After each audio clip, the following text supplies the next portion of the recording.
I thought a lot about why people liked Nobody Won. And the action was great, and Ilya Naishuller shot it, and just, Greg Rementer oversaw the choreography. And so that's awesome. But I think that what really connected with people was they related to the tensions of being a dad and being a family man and having a relationship that's long term, and the way it can be difficult. And so it was super important to me to reconnect with that family and make them feel real, make them feel like they love each other, but they struggle with the way life wears you down. And yeah, to me, it's in the DNA of Nobody, that if you don't get that right, it doesn't matter how good the action is.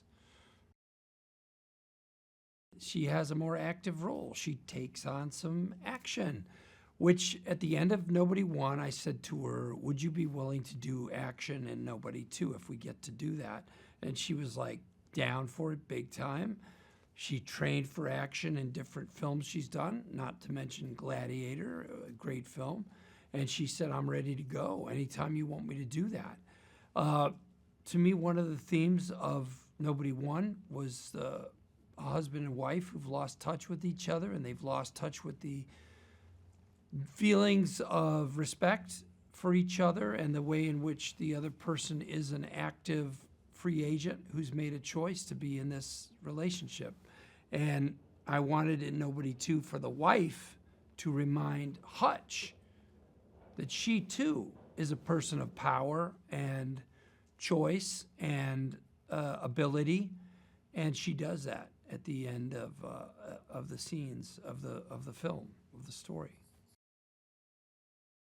John Ortiz is amazing. He's one of our great actors, and he's in this film and wonderful as Wyatt Martin.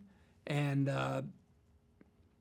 Colin Hanks, I love Colin. I did Fargo with Colin, and we knew we had a bad guy sheriff, but I needed him to be a guy you didn't suspect when you first meet him. And Colin is just a joy to watch play a very, very bad person. And then we have Sharon Stone, who is our quote unquote big bad.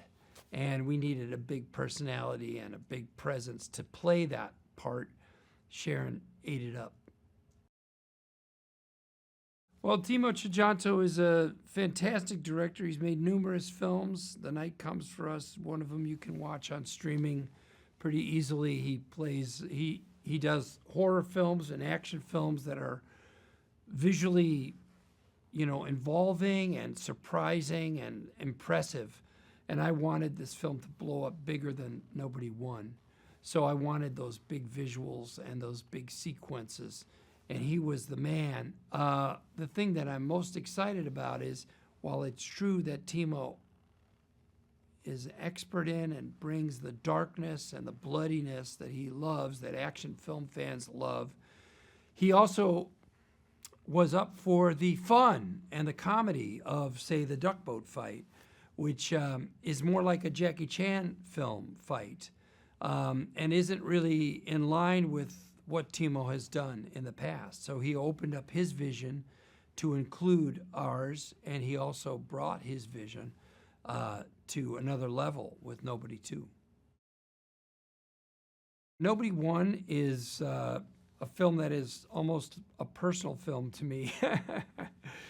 My family had 2 break-ins, and when I talked to Derek Kolstad about the movie, I talked about those break-ins and how much feeling I had left inside me of frustration and resentment that I wanted to act out on screen. Nobody 2, we go to in my mind, it's the Dells. Of course, it's called Plummerville, but when I was a kid, I went on 2 vacations, one to the Illinois State Fair and one to the Wisconsin Dells. Sadly, the Wisconsin Dells is too damn nice and impressive for what we were looking for in Nobody 2. But it is reflective of, a family vacation where very often it's a little less relaxing than you wish it was.